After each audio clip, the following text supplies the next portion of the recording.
So true story, a copywriter once told me his client asked if he could type faster to produce a sales page sooner and cheaper. That's not how it works, people. And this week I am counting down 10 of the most laughable myths about copywriting that you need to stop believing ASAP.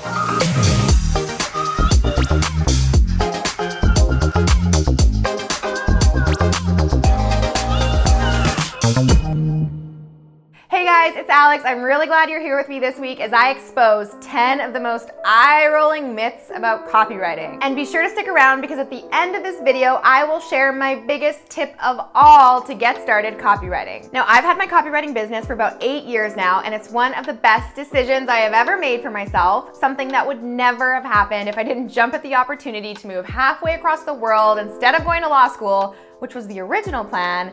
But that is another story for another time. Since then, I have traveled all over the world, connected with amazing entrepreneurs, and I've had countless unforgettable experiences that would have been almost impossible if I had a location-dependent, time-restricted job. Copywriting can be done completely remotely. All you need is a laptop and a great internet connection, of course. But listen guys, it isn't all sunshine and rainbows all the time. Despite the fact that copywriting is a skill set that is needed by every single business on the planet, it always surprises me how many people have misconceptions about what it is that copywriters do and how they work. So I am here to set the record straight. This is for you aspiring copywriters out there who are looking to get into the game. For those of you who have been freelancing for a while, you'll know exactly what I'm talking about. But this video is also for you entrepreneurs out there who are looking to hire a copywriter for your own business. And no matter which camp you fall into, be sure to hit subscribe below because my channel is 1,000,000% dedicated to helping you start and scale your business with copywriting. Every single week, I provide tips and resources from my copywriting vault. So go ahead and browse the tutorials I already have up. And after you subscribe, be sure to hit that little bell icon so you don't miss any more videos from me. All right, let's count down the 10 copywriting myths you need to stop believing ASAP. Myth number 10, copywriters can sell anything. We're writers, not magicians. No, we can't hypnotize people to hit the buy now button or pull money from a black hat or make an irresistible offer out of thin air. Sometimes copywriters get a bad rap like we're using evil powers to convince the masses of unsuspecting consumers to buy stuff they don't need. Really? Of course, like in any industry, there are bad people who do crappy things, but I'm here to tell you that what good, authentic copywriters do is help great businesses sell great products with great solutions that solve real problems. That's how we convince people to buy, by actually helping them. Interesting concept. But the truth of the matter is, not every single piece of copy or campaign we write is a success. We aren't mind readers, we're highly skilled best guessers. Writing a high converting piece of copy takes practice, dedication, and yes, real customer feedback. It's about showcasing and communicating value to the people who actually need it without any filler or fluff or just making stuff up. Therefore, copywriters rely on the business owners they work with to give them all the relevant information needed to get their sales message across in the most concise and authentic way. So that includes case studies, product features and benefits, target market research, and anything else required to write a compelling and value-driven offer. But copywriters, a word of caution. That is not a get-out-of-jail-free card. It's your job to be discerning about the projects you choose and the clients you work with, because ultimately you need to ask yourself what kind of brands, people, and products you'd be proud to be aligned with. All right, moving on to myth number 9, copywriting is just writing. If copywriting involved nothing more than typing words into a document, everyone would do it. The truth is, there is a lot that goes into great copy before even a single word gets written. The biggest chunk of copywriting time actually goes into research, customer and brand analysis, and offer mapping. In order to write compelling and effective copy, you must first have a clear grasp of the brand voice you're writing for, understand the target audience, their fears, their aspirations, their pains, identify the objective context and deliverables for the campaign, and get all the specifics of the offer you're writing. Then you have to go outline and write the copy, which requires a whole bunch of rounds of revisions and drafts until you end up with a version that's worth presenting to the client or customer. If you want to learn my writing process from the first outline all the way to the final draft, you can check out my video right here on how to write a sales letter.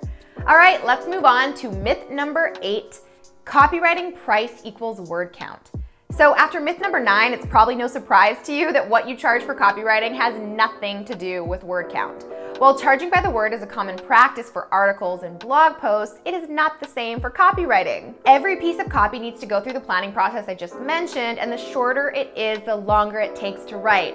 And that's because it is hard to pack a punch in just a few words.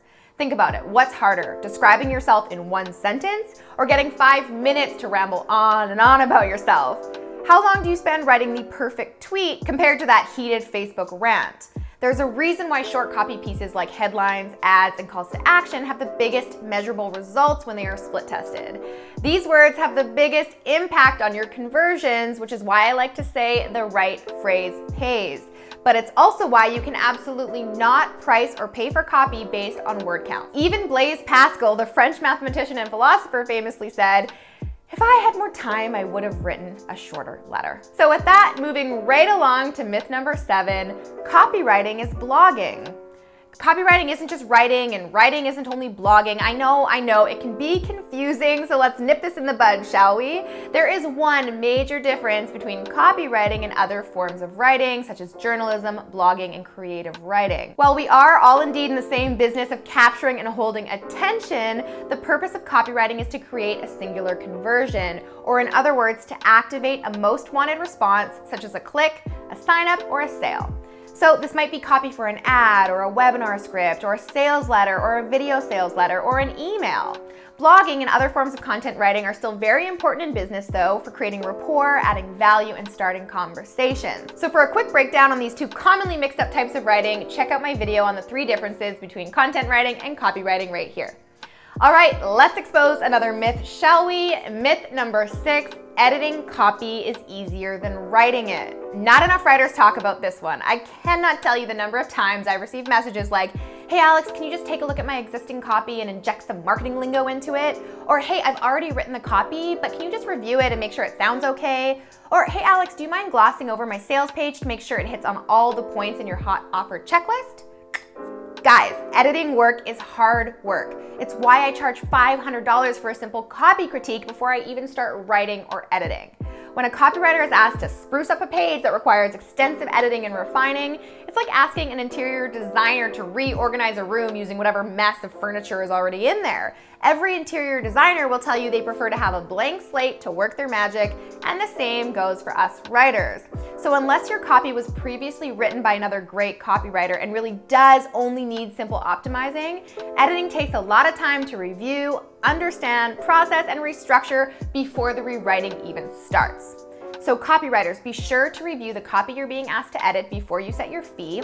It might be that it only does need a few tweaks, but if a complete overhaul is needed, you need a game plan. And business owners, sometimes it's simply better to hire a copywriter to write something from scratch that you can then test against your current control. That'll make sure you're getting something fresh and not a convoluted mix of different writers' works. It also gives you a great chance to really test a copywriter's skill level.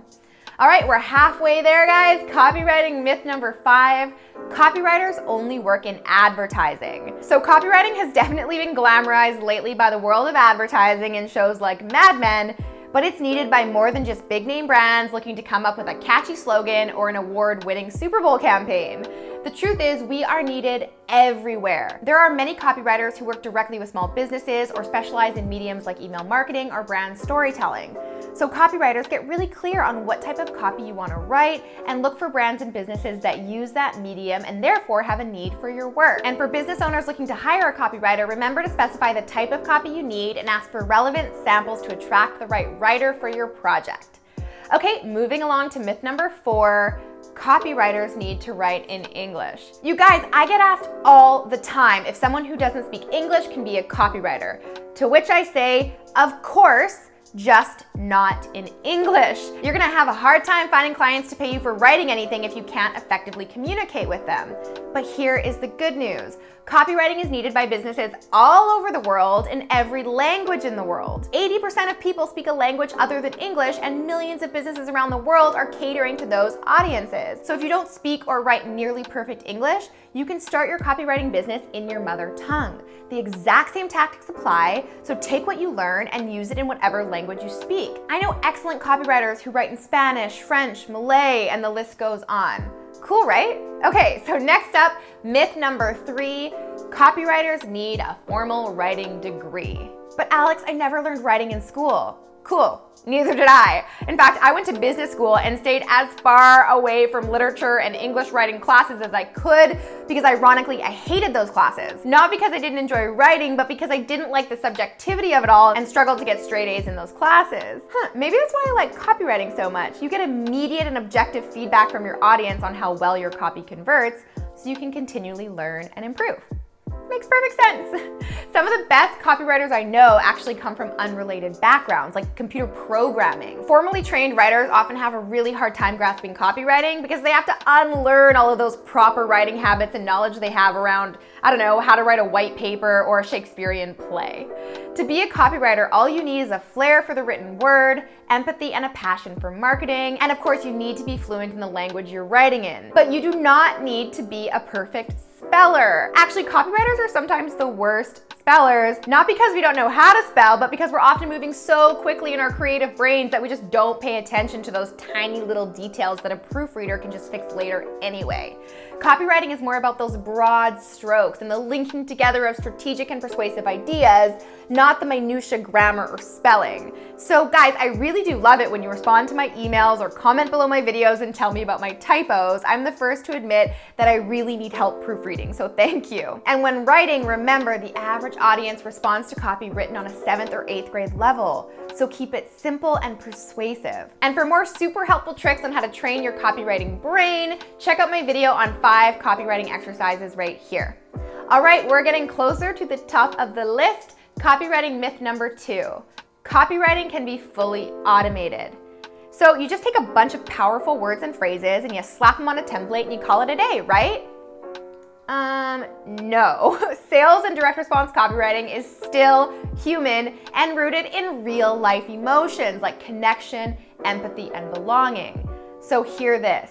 A memorable brand is not built with automated copy. To convince people to take action, you need to ensure you are writing copy that appeals to their unique needs and evokes an emotional response. And no robot can do that yet. Could you just imagine if every business on the planet had the exact same copy? Something tells me people would notice. Sure, there are tons of different templates and proven formulas out there that you can use to help you start writing persuasive copy, just like the ones I share here in my video, and I do encourage you use them, but you must always customize your messages to your audience, brand, and offer. And you're way more likely to attract clients if you can demonstrate great empathy and storytelling in your portfolio. All right, guys, that brings us to myth number 1. All copywriters are created equal. I hate to break it to you, but we are not all the same. It's like saying a dentist is the same thing as a doctor. Sure, while they both have medical degrees, you wouldn't go to the dentist if you had the flu. A copywriter specializing in one area does not mean that they're good at them all. We are a diverse breed of creatives with different specialties, niches, and mediums. So here's the takeaway. If you're starting or scaling your copywriting business, think about what niche you want to write in and for what mediums. Do you prefer to write in real estate or parenting or tech or lifestyle? Do you want to specialize in emails or video scripts or sales letters or ads? Get clear on the type of copywriter you want to become. And guys, here is my biggest piece of advice when it comes to getting started. While I highly recommend you take time to study and learn the art of copywriting, in order to become a true blue copywriter, you need practical writing experience. So regardless of how much you've learned, if you haven't yet been paid to write, you have a hobby. At some point, you just have to trust that it's time to get started and build your portfolio so that you can go out there and get your first client. And listen, I know it can be scary, but I'm telling you, your first piece of copy will suck. Your second piece of copy won't be that great either, but you've got to start somewhere. In order to call yourself a copywriter, you need to go through the process of trial and error yourself and get as much feedback and guidance as possible in the process, whether that comes from your clients or a mentor. And I might be able to help. My Copy Posse Launchpad program is designed to give you all the high converting copywriting skills you need to scale your business and build your portfolio so that you can confidently approach new clients and customers. So click the link in the description below to learn more about that program, and stay tuned for another video coming your way very, very soon on the simple ways to start building your portfolio. Please drop me a thumbs up below if you found this video helpful. And as always, guys, thank you so much for watching and subscribing. Until next week, I'm Alex. Ciao for now. Even Blaise, Blaise Pascal. I can't say that. I don't know how to speak French, so